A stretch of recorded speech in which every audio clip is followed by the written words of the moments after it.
생뚱맞다라는 말이 있습니다. 하는 행동이나 말이 상황에 맞지 아니하고 매우 엉뚱하다라는 뜻을 지니고 있는 말입니다. 하나님을 표현할 때는 적절한지는 모르겠지만 오늘 본문에서 보여지는 하나님의 모습이 그렇습니다. 하나님께서는 아브라함에게 나타나셔서 이렇게 자신을 소개하십니다. 나는 전능한 하나님이라. 그리고는 이렇게 요구하셨습니다. 너는 내 앞에서 행하여 완전하라. 하나님을 스스로 전능하신 하나님이라 말씀하시는 것 크게 이상할 것 없고요. 또한 우리에게 행함에 있어 완전하라 하는 요구도 크게 이상하게 들리지는 않습니다.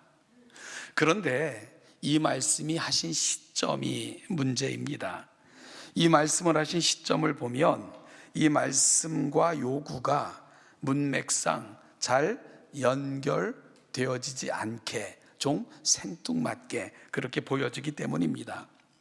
17장 1절은 아브라함이 99세 때에 라고 시작이 됩니다. 그리고 사실 아브라함에게 갑자기 나타나신 것입니다. 다시 말씀드리면 오랜 공백을 깨고 아브라함을 찾아오신 것입니다. 왜냐하면 16장 16절은 하갈이 아브라함에게 이스마엘을 낳았을 때에 아브라함이 89세였다라고 되어 있기 때문입니다.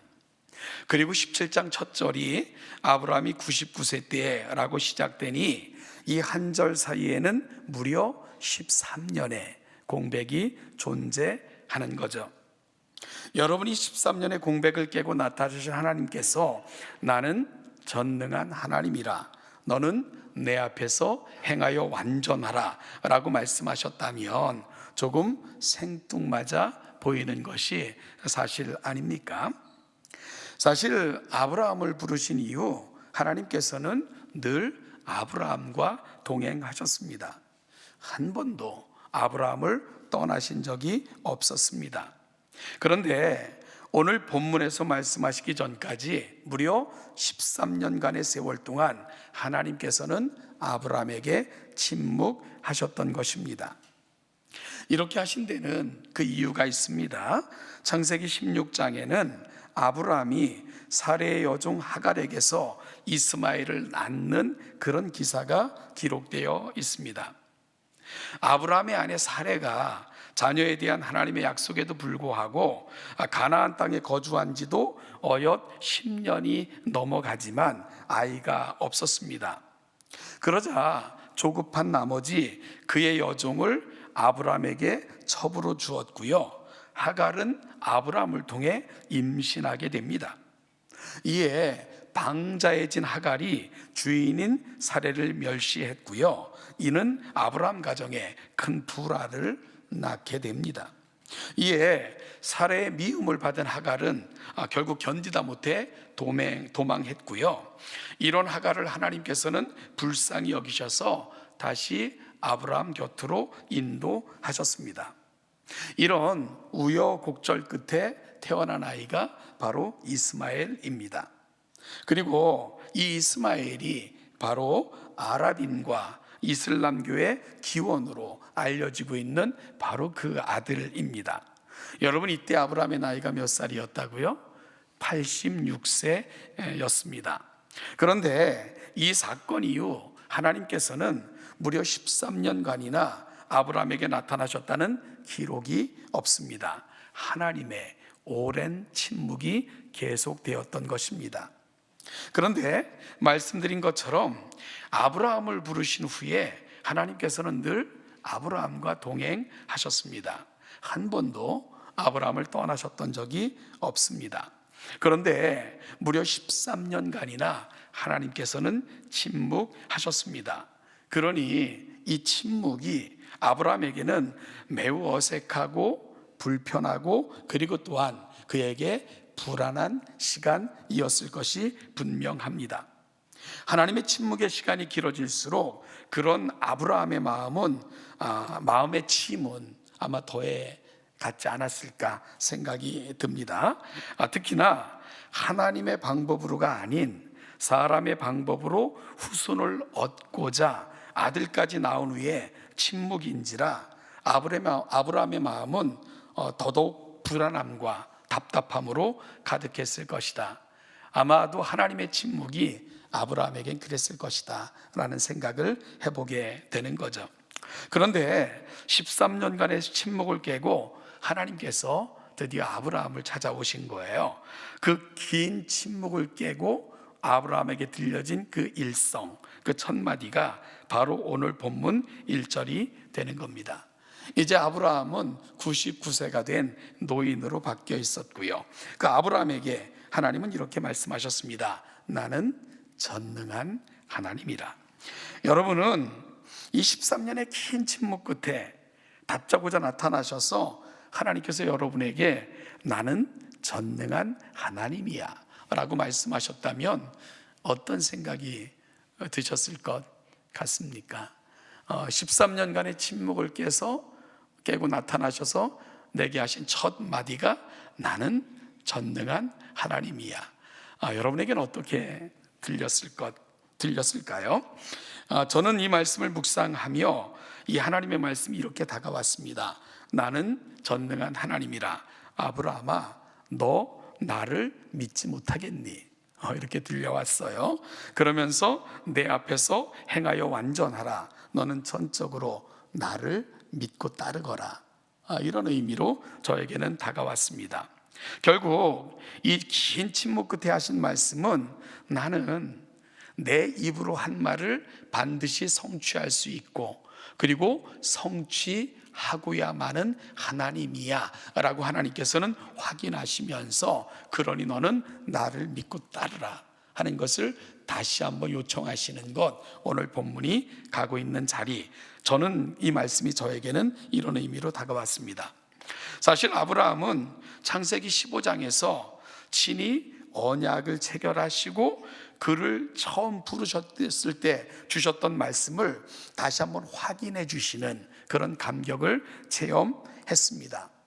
여러분, 창세기 15장은 가나안 땅이라고 들어가 보니까 이건 굉장히 험하고 위험한 땅이에요. 전쟁의 소문이 끊임이 없고요. 그래서 그의 조카로 또 사로잡혀가는 경험도 하게 되고 전쟁을 치른 그 후 얼마나 마음이 답답하고 불안했겠어요. 그럴 때 하나님께서는 아브라함에게 찾아오셔서 언약을 체결하시면서 나는 너를 불렀을 때 한 약속을 잊지 않고 반드시 성취할 거다 라고 말씀하시는 장면, 창세기 15장에 기록되어져 있거든요. 그럼에도 불구하고 나이는 들어가고 시간은 지나자 하나님을 향한 그의 믿음은 흐릿해져만 갔습니다. 사례를 통해 아이를 낳고 이를 후사로 삼아 하늘의 별과 같고 땅의 모래와 같은 자녀를 주실 것이라는 약속도 요원하게만 여겨졌습니다. 그때 부인이 와서 말하는 거예요. 내 여종에게 들어가서 자녀를 낳아 후사를 이으라 라고 말했던 거죠. 얼마나 매혹적으로 들렸겠습니까? 아브라함은 사례의 말대로 그의 젊은 여종을 첩으로 맞이했고요. 그 결과 아이를 낳을 수 있었습니다.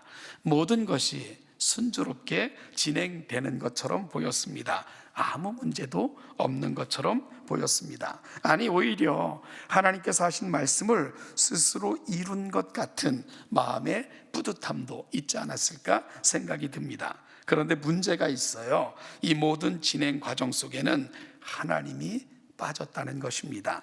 하나님께서 자녀를 주시겠다는 약속, 누구를 통해 이 일을 성취하시겠다는 말씀, 그리고 이 약속이 왜 이렇게 길어지는가, 왜 이 약속이 내게 임하지 않는가 하는 것에 대한 진지한 물음, 그리고 그 물음을 통한 깨달음, 이런 과정들이 생략된 채 아브라함은 사례의 말을 듣고 인간적인 방법으로 이 일을 성취했던 것입니다. 이것이 바로 아브라함의 문제였던 것이지요. 과거 어떤 분이 공산주의에 대해서 이렇게 평가했습니다. 공산주의는 모든 원리를 성경으로부터 가져왔다. 그런데 그들이 이 원리를 가져올 때 한 가지를 빼놓고 가져갔다. 그것이 뭐냐? 곧 하나님이다. 이렇게 공산주의를 평가하는 글을 읽은 적이 있는데요. 그러니까 공산주의는 모든 원리를 성경으로부터, 특히 초대교회로부터 그 원리를 가져갔음에도 가장 중요한 한 가지, 이 모든 것을 있게 한, 가능하게 한 그 한 가지 사실, 즉 하나님을 빼놓고 가져갔다는 것입니다.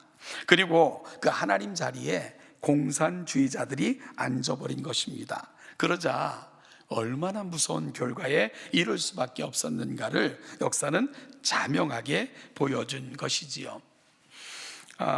요즘 교회 안에 암으로 인하여 어려움을 겪고 있는 환자분들이 꽤 많습니다. 저희 교회뿐만이 아니라 제 주변에서도 암으로 고통받는 분들이 참 많아요. 왜 이렇게 암 환자들이 많아지는 걸까?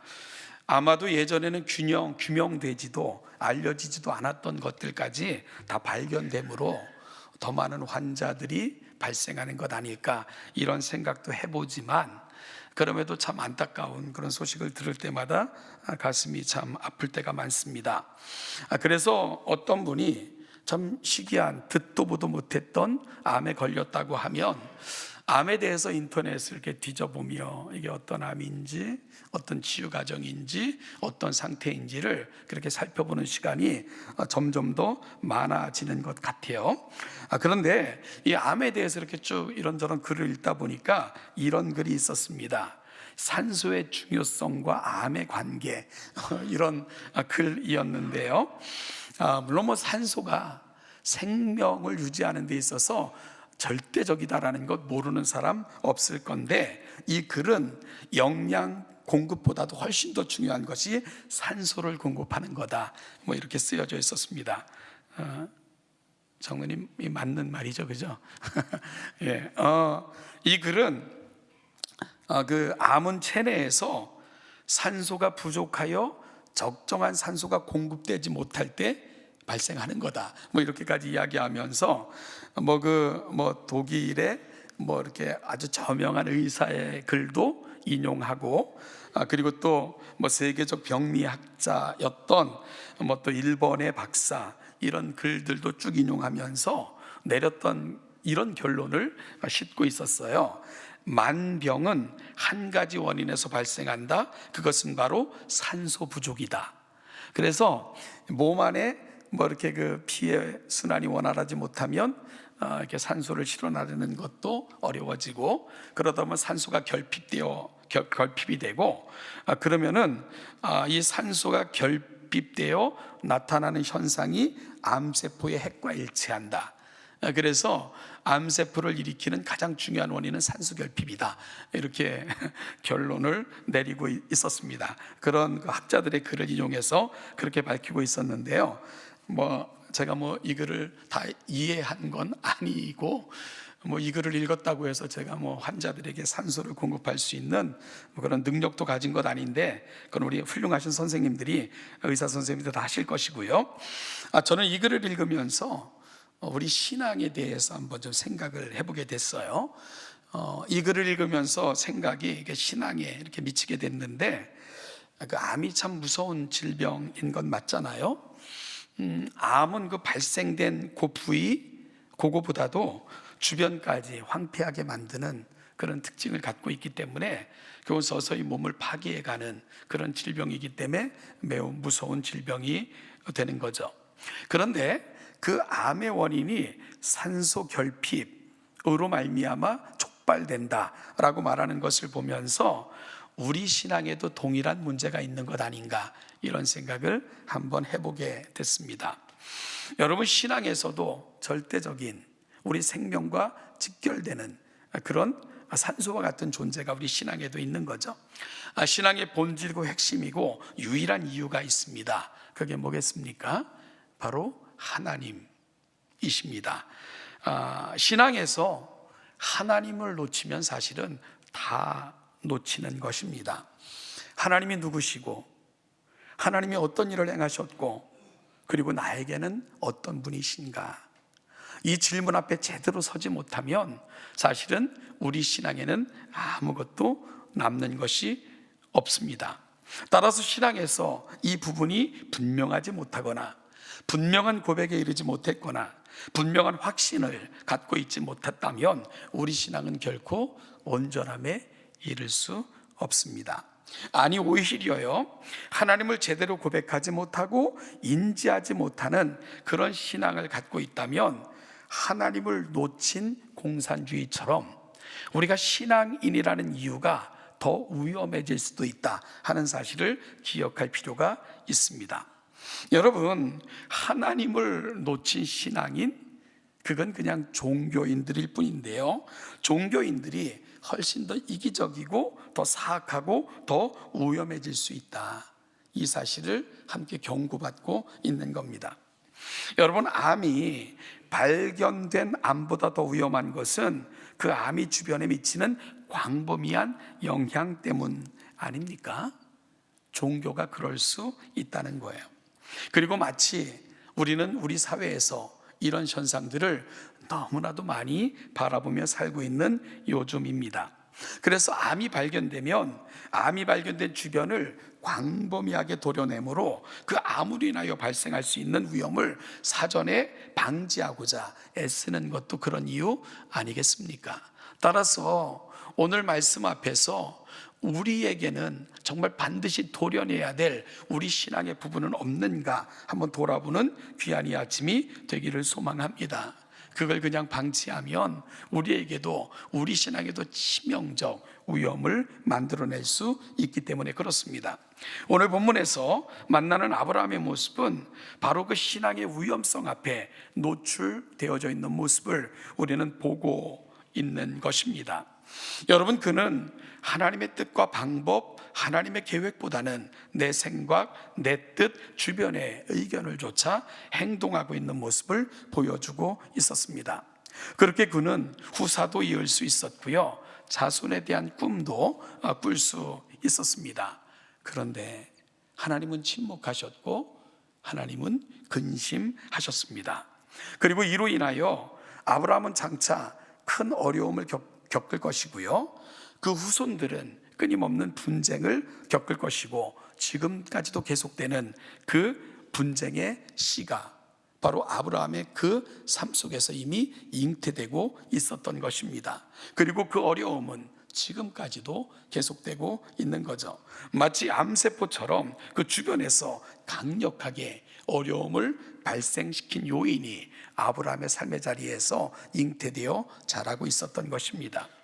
이제 오랜 세월호 하나님께서는 아브라함에게 다시 나타나셔서 이렇게 말씀하셨습니다. 나다, 나 하나님이다, 나를 믿으라, 그리고 나를 믿고 따라와 다오. 그러면서 구체적으로 다시 그를 부르시면서 하셨던 약속을 확인해 주는 장면이 오늘 저와 여러분들이 함께 읽은 본문입니다. 하나님은 아브라함이 신앙의 본질로 나와 하나님을 다시 만나고 하나님을 다시 찾고 그 하나님의 약속을 붙들고 그 하나님의 약속의 터 위에 굳게 서서 다시금 하나님과 동행하는 그 삶의 자리로 돌아오기를 간절히 소망하며 13년의 침묵을 깨고 나는 전능한 하나님이라, 나를 믿어 온전케 되라 라고 말씀하시며 다시 아브라함을 찾아오셨던 것입니다. 언젠가 이렇게 제게 제일 좋아하는 음식이 뭐예요? 라고 물으시길래 저는 아주 소박합니다. 저는 아주 김치찌개를 좋아합니다. 그런데 제가 좋아하는 김치찌개는 다른 것을 집어넣고 맛을 내면 안 됩니다. 저는 김치찌개에 돼지고기 들어가는 것도 싫어하고요, 참치 같은 거 들어가는 것도 싫어하고 오직 김치로 맛을 내는 그 김치찌개를 좋아합니다. 그랬더니 누군가가 그건 소박한 게 아니고요, 아주 까탈스러운 겁니다. 그러면서 그러려면 김치가 얼마나 맛이 있어야 되는 줄 압니까? 그렇게 말씀해 주시더라고요.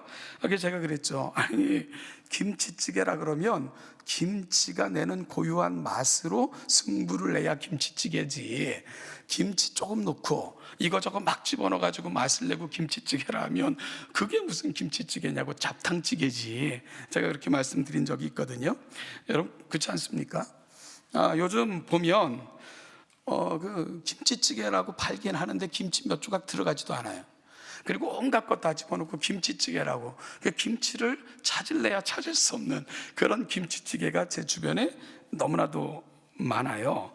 뭐 이름은 김치찌개인데 뭐 김치는 몇 조각 집어넣고, 뭐 그것도 뭐 수입산 싼 김치 쪼가리 몇 개 집어넣고 MSG로 막 번복을 하고, 그리고 김치찌개라 하면 그게 무슨 김치찌개겠습니까?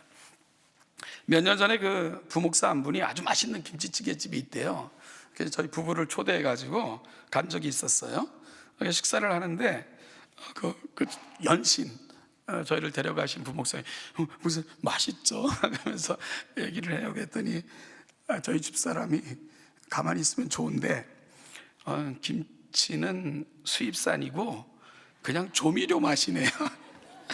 그러니까 그래서 그 이후 그 부목사 입맛은 믿지 않기로 그렇게 했습니다. 우린 그런 입맛을 초딩 입맛이라고 얘기하는데요, 우리 신앙도 이런 초딩 입맛이 있다는 것입니다. 여러분, 신앙의 싸움이 뭘까? 순수함으로 나아가는 싸움이에요. 그러니까 세속화되어져 있었고 하나님 이전에 내가 붙들고 살았던 것들이 신앙의 연수가 길어질수록 제거가 돼야 돼요. 그리고 분명해져야 되고 뚜렷해져야 됩니다. 온갖 것으로 범벅이 된 채 거기다 신앙까지 집어넣으면 이건 김치찌개가 아닙니다. 여러분, 이건 잡탕이에요. 오히려 더 불쾌하게 되고 이것은 더 많은 사람들을 불편하게 만듭니다. 그래서 신앙은요, 시간이 지날수록 복잡해지고 시간이 지날수록 왜 이렇게 그냥 뭐 많은 생각들, 이게 아니고 시간이 지날수록 세속화되었던 것들이 제거되고 나를 혼란스럽게 했던 것들이 규정되어지고 분명해지고, 그래서 좀 더 뚜렷해지는 것, 단순해지는 것, 이게 바로 신앙이 가는 자리다. 신앙은 그래야 된다. 이 논문을 쓰는 사람들은 마지막에 논문 심사를 받습니다. 저도 이 논문 심사에 많이 참여를 해봤는데, 저는 그 논문 심사를 받으러 온 학생들에게 항상 늘 동일하게 한 가지를 먼저 질문합니다. 당신의 논지, 디서스 스테이트먼트가 뭐냐, 이걸 물어봐요. 그걸 한마디로 이야기해봐라. 여러분, 글을 잘 쓴 사람들, 그리고 많이 연구한 사람들은 그게 돼요. 그래서 이 논문은 뭐에 대한 무엇의 연구입니다. 아주 분명하게 얘기를 해요. 그러면 그걸 어떻게 연구했지? 그럼 줄줄줄 얘기해요. 이런 방법을 거쳐 이런 논지를 통해 이렇게 그걸 증명했습니다. 너무 분명해요. 그런데 연구가 안 됐고요, 자기가 쓴 글이 뭔지도 모르는 사람들은 덕지 같아 붙이기 시작합니다. 뭐 한국 사회가 어떻고요, 요즘 한국 기독교가 어떻고요, 그래가지고 뭐 그러면 그건 말고 시서 스테이트먼트, 너의 논지가 뭐냐고 대답을 못해요. 이유가 뭡니까? 연구가 안 된 거예요. 자기가 하고자 하는 말이 뭔지도 모르는 거예요. 이걸 통해서 뭘 증명하고 드러내야 하는지도 모른 채 그냥 덕지덕지 붙여놓은 겁니다. 그리고 그걸 논문이라고 제출한 거죠. 오늘 우리는 13년 만에 아브라함을 찾아오신 하나님을 묵상했습니다. 부름받은 후 10여 년의 세월이 흐르고 하나님의 약속은 이루어질 것 같은 기미도 보이지 않고 인간적인 기대는 점점 희미해져 갈 때 하나님의 음성은 점점 희미해져 가고 인간적인 생각이 앞서 아브라함의 신앙에는 이것저것이 가미되기 시작을 했던 것입니다. 인간적인 방법, 주변의 생각들, 주변의 이야기들, 불안, 걱정, 이런 것들이 그의 신앙을 채색하기 시작을 한 것입니다. 그러다 보니까 본질이 사라져 버렸고요, 선명했던 하나님의 형상이 아브라함에게서는 사라져가기 시작을 한 거예요. 그리고 그럴 때 하나님께서 그를 찾아오신 겁니다. 그리고 이렇게 말씀하셨습니다. 나 하나님이야. 말한 바를 성취하며 반드시 이루는 나 하나님이야. 나를 믿고 전적으로 따르는 그런 삶을 살아다오. 내가 너에게 말한 것, 내가 너를 부르며 했던 약속, 나는 내 이름을 걸고 반드시 완성해낼 나 하나님이야. 아브라함아, 나를 좀 믿어줄 수 없겠니? 이것이 바로 오늘 본문에 찾아오셨던 하나님의 간절함이고 하나님의 안타까움이었던 것입니다. 사랑하는 여러분, 오늘 이 말씀 앞에서 우리도 다시금 우리 신앙을 점검받는 그런 시간이 됐으면 좋겠습니다. 여러분들 어떻습니까? 예수 믿는 날들이 길어질수록 우리의 신앙은 선명해지고 있나요? 하나님, 그분의 말씀, 그분의 약속, 그분이 누군지, 내게 그분이 어떤 분인지 선명해져 그분을 바라보는 나의 시선이 그분께 고정되어 그분으로 말미암아 기뻐하고 감사하는 그런 날들이 우리 가운데 점점 길어지고 있는가요? 아니면 신앙생활한 연수만큼 종교적인 행위처럼 보이는 것들을 이리저리 우겨놓고 마치 신앙인이라 주장하고 이것저것 덕지덕지 묻혀놓고는 신앙인인 것처럼, 내가 신앙인의 모습을 지닌 것처럼 착각하고 살고 있는 건 아닌지, 그러다가 인생의 문제 앞에서, 인생의 질문 앞에서는 하나님이 아무런 영향도 아무런 기준도 되지 못한 채 아브라함처럼 길 아닌 곳에서 길을 찾는 인생으로 바뀌어져 가고 있는 건 아닌지, 세상의 방법들, 세상의 수단들, 세상의 요구들, 세상의 요청들에게만 귀를 기울이고 하나님이 오늘 내게 뭘 말씀하시고 뭘 기대하시고 하나님의 약속이 뭔지에 대해서는 점점 멀어지고 있는 것, 오늘 창세기 17장 앞에 서 있는 아브라함의 모습이 저와 여러분들의 모습은 아닌가를 다시 한번 돌아보는 귀한 이 아침이 되기를 간절히 소망합니다. 사랑하는 여러분, 신앙은 하나님이 내 삶이 얼마나 선명해지느냐 하는 것의 싸움입니다. 세상으로 덕지덕지 칠해졌던 것들이 하나하나 떨어져 나가고요, 세상의 소망인 것처럼 보여서 그것만 붙들고 살아왔던 삶이 하나님께 내 시선이 고정되게 되고, 그 하나님의 말씀이, 약속이, 내게 찾아오셨던 그 은혜가 선명해져 하나님은 전능하신 하나님인 줄 믿습니다. 그래서 내가 내 삶을 하나님께 고정합니다. 믿고 따르는 삶, 이것이 바로 신앙인들이 가야 될 삶인 것을 확인받는 복된 이 아침이 되시기를 축복합니다. 어느 표백 세제의 선전문고, 흰옷은 어떻게 해요? 더욱 시게, 색깔옷은 더욱 선명하게 우리 신앙이 그렇게 자라가기를 주님의 이름으로 축복합니다. 자, 같이 찬양하면서 잠깐 기도하길 원합니다.